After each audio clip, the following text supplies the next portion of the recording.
The dumbest thing any athlete can do is underestimate their opponent. While tennis players or, for example, chess players risk a typical defeat in their game, a boxer might end up with knocked out teeth or a broken nose. Therefore, even the most experienced and talented individuals should never overlook their adversary. However, such cases have happened, are happening, and will continue to happen, and we can only watch as another braggart is dethroned. And I'll be pleased to tell you about one such incident in Gervonta Davis's career. Friends, today's video will be dedicated to a fight where the tank put an arrogant opponent in his place. Please don't forget to like and comment with 4 words and also subscribe so you never miss new videos. And we're starting, let's go! The story begins in 2017 when the featherweight Davis first claimed the IBF championship belt in a showdown against Jose Pedraza.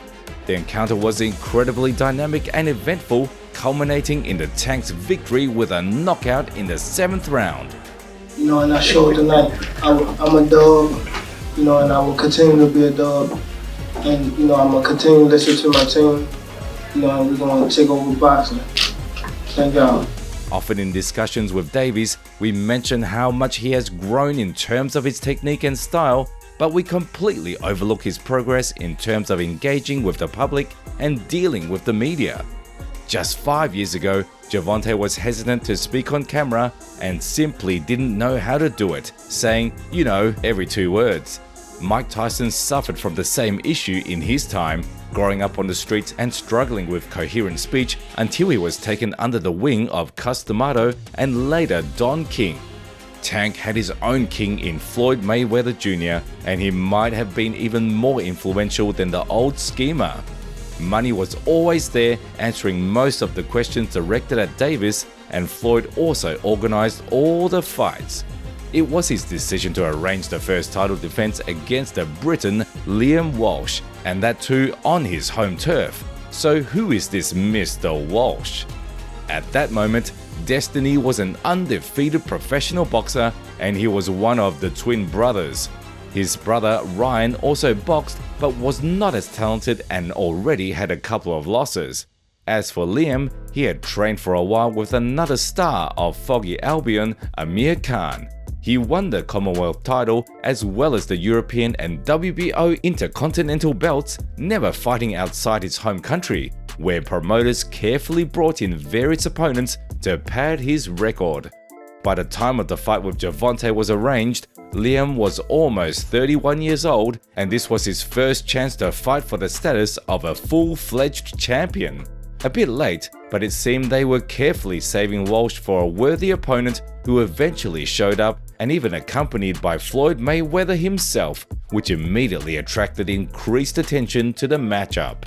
At many media events, Money literally didn't let his protege get a word in edgewise and accompanied him everywhere he went. Liam found these dynamics amusing. It's funny, it's like, this guy's just dancing to his tune and he's pulling him along like a puppet. It's a be your own man, you're 20 odd years old. I got the man talk at about 15 when my dad sat me down and said, right, time to stand on your own 2 feet now, Liam. Go out, earn your own money. I was thinking, oh shit, what's going to happen here? Like, I thought it was the end of the world, but you got to stand up, be your own man, he talks for him and everything. Moreover, Walsh saw this not so young age not as a disadvantage, but rather a clear advantage, as young guys make many mistakes, whereas he was already an experienced warrior. Yeah, I'm sure there's definitely flaws there. It's for me to exploit him, it's for me to take advantage of the times he does make mistakes, and I know when I was 22, there's things I would have done and mistakes I would have made that I definitely wouldn't make now. So, maybe this is the perfect time to fight him. He also counted his experience in 12-round fights as one of his strengths, although that's debatable. If a guy simply doesn't let his opponent make it to the final bell, does that make him any worse? I don't think experience will win the fight here. I've been the 12-round distance 4 or 5 times. Tank's only ever done 9 rounds once, I think, or 8 rounds, and then finished his opponent in the 9th. So you might have a point, but irrelevant to who he fought and who I fought, come the night, It's who's going to perform on that night. And when we get down and dirty and serious, we'll see who lasts, we'll see who digs in, we'll see who goes to the well. The British fighter's confidence was overflowing, and he, not being the most obvious power puncher, stated that he wouldn't be surprised by a knockout victory, as if he and the Tank had equal chances. No, I haven't, no. I predict I will win the fight. By what method? I don't know. I wouldn't be shocked if I win by knockout. I wouldn't be shocked if I win by points. No result will shock me. No result. I'm not going to be shocked. You won't see me celebrating like a madman if I'm to knock Tank out, because I know I'm capable of it. So, but I haven't got an exact prediction. And Walsh didn't forget to chat with Floyd as well. Listen, I'm 40 years old, and I kick all three of y'all the same night. When can we do it?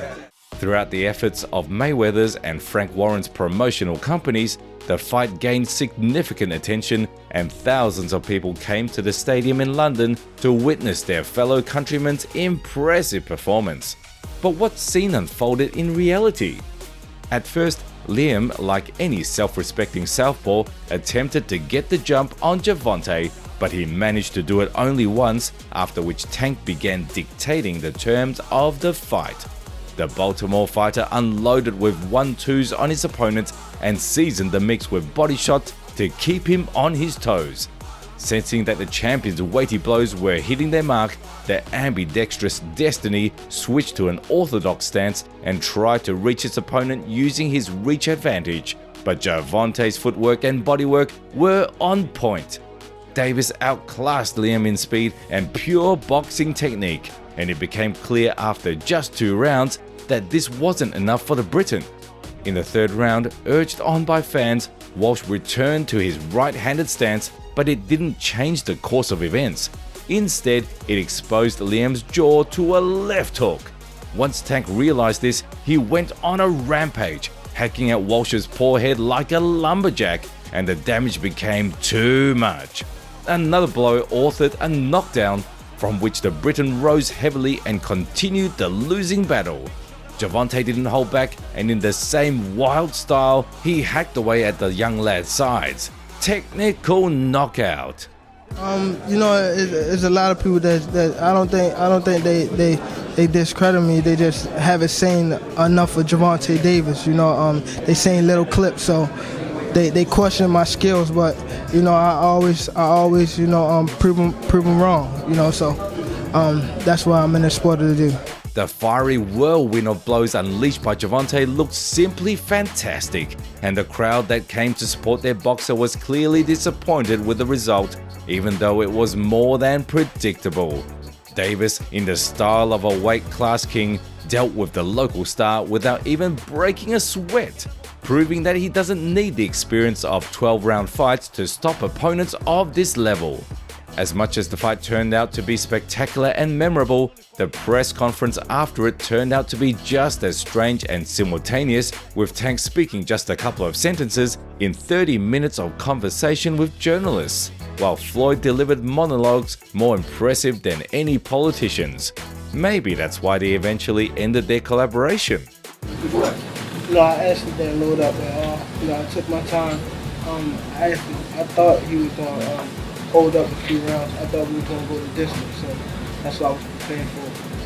And Walsh just couldn't live with it. Yeah, a couple of big shots there. Went in from Davis, left hand especially, but Liam Walsh has got to get his hands up, John. His hands are still too low. He's got to get them up.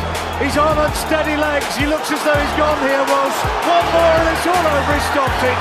He's unleashed the power shots. There was only going to be one winner. And of this young man has...